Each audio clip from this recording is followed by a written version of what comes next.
Hi, good morning. So, for me to build these walls, it takes resources. And luckily, I'm finding a lot of these resources right here in the ground. And I used to dig a hole and I'd run into a rock and I'd be like, freaking rock, another rock, right? And but then I realized if I worked kind of hard digging around that rock, it would come out and then there's a bigger space opened up, right? And I started, started paying attention, right? Because if you pay attention, you don't have to pay much else in life to exist. And I learned from Fred Flintstone that if you build houses out of rocks, they last a long time and they don't burn up, and there's not many problems associated with like off gassing of petroleum products and um, the possibility of insects coming to consume it and things like this. And so I started stacking these things, right? And now when I dig a hole, I'm like, whoo, more rocks, right? Because that's what we can control. If we recognize how to use these things as resources in our life, we can really thrive. And I don't know. I mean, I like what I'm creating. I wouldn't do it if I didn't want to, right? I mean, I would actually much rather be homeless. I would much rather just be a nomad, walking where I want to go, doing what I want to do. But people don't pay attention to those people, because you start talking about things like sustainability and a utopia that can exist when we start doing things towards what matter rather than what doesn't matter. And this is matter, right? And why does this matter? Is because it can be turned into sustainable housing. Beautiful, beautiful houses, like mini castles.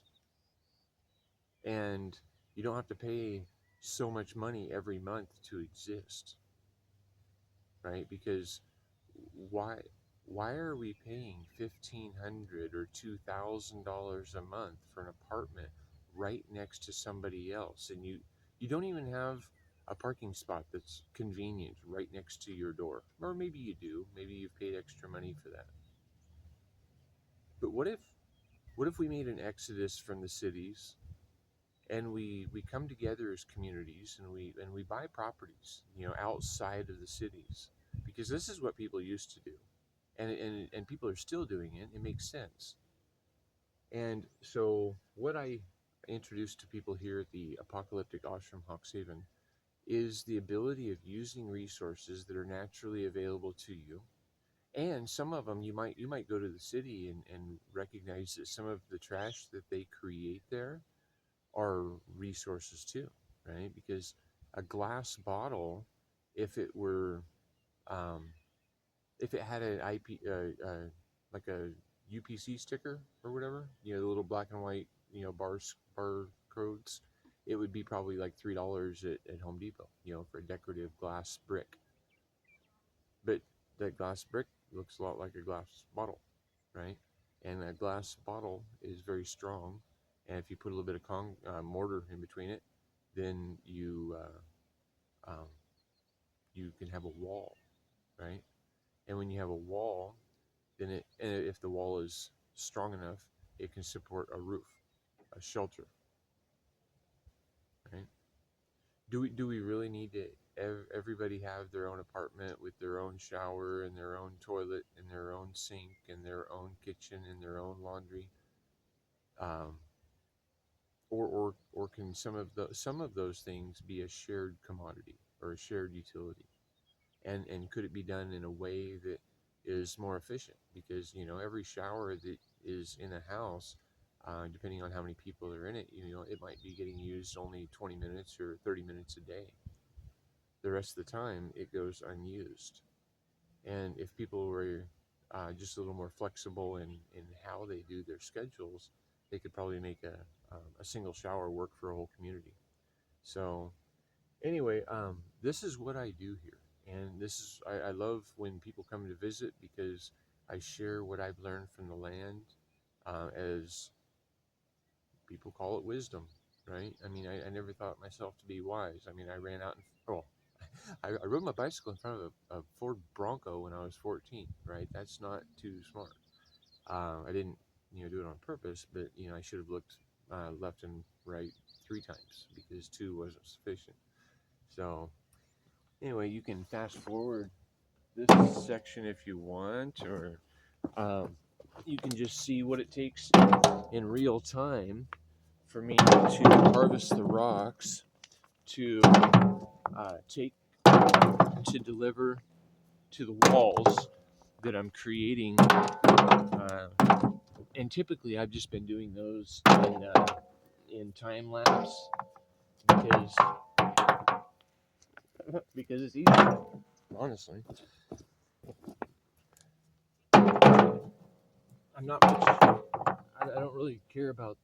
I want to give you guys the best image possible, but I'm way too busy to be worrying too much about changing camera angles and trying to keep this a truly awesome experience for your visual expectations. So we just do what we can do and get done the things we want to do as efficiently as possible. And it's much more efficient for me to dig a hole here and then pick out all the rocks that are on the surface than for me to go to a manufacturer who's pulled them from a pit somewhere and then sorted them and then deliver them. I mean, this way's free. The other is thousands of dollars a fee.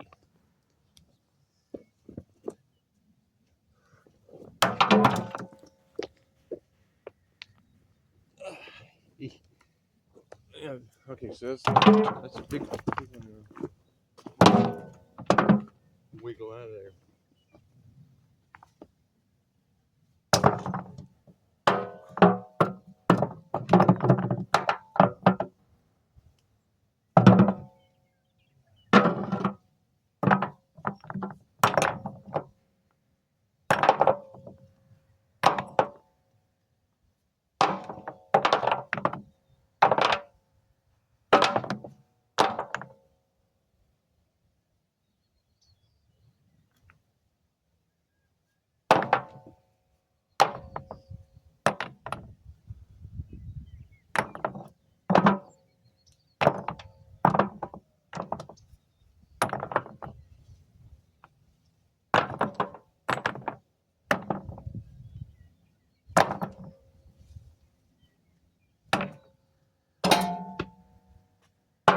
Oh. Okay. Don't be getting crazy.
All right. I'll